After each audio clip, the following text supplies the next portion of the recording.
Hello दोस्तों, my name is Neeraj and you are watching Learn From Now. Today I have brought with another audio biography of a great leader Subhash Chandra Bose. So let's start the biography.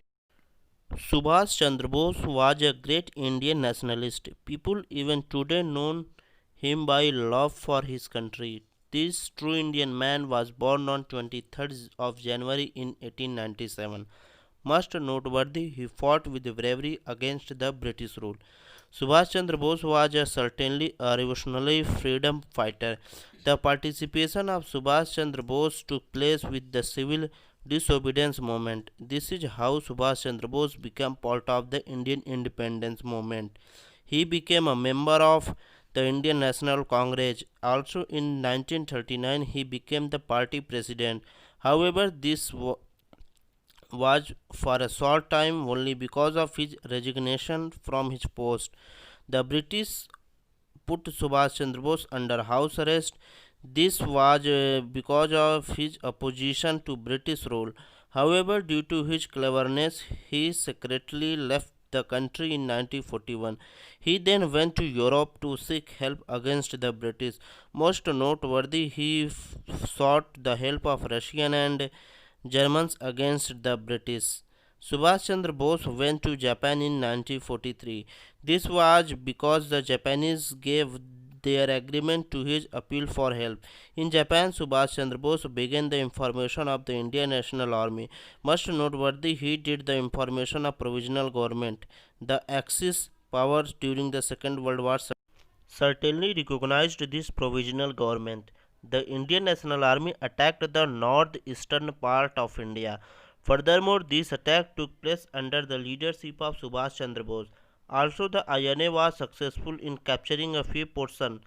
Unfortunately, there was the surrender of INA due to weather and Japanese police. However, Bose made his refusal to surrender clear. He escaped on a plane, but this plane must probably crashed. Due to this, Subhash Chandra Bose was died on 18 August 1945. First of all, Subhash Chandra Bose strongly supported the complete independence of India. In contrast, the Congress committee initially wanted independence in phase through dominion status. Furthermore, Bose was elected president of Congress for two consecutive terms, but due to his ideology conflicts with Gandhi and Congress, Bose took resignation. Bose was against Mahatma Gandhi's approach of non-violence. Subhash Chandra Bose was a supporter of violence resistance. Subhash Chandra Bose saw Second World War as a great opportunity. He saw this is an opportunity to take advantage of British weakness. Also, he went to USSR, Germany and Japan to seek help.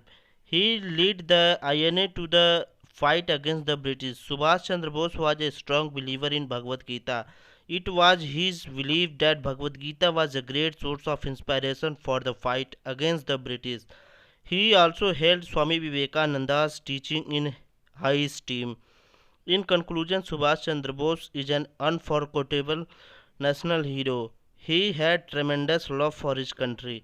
Furthermore, this great personality sacrificed his whole life for the country.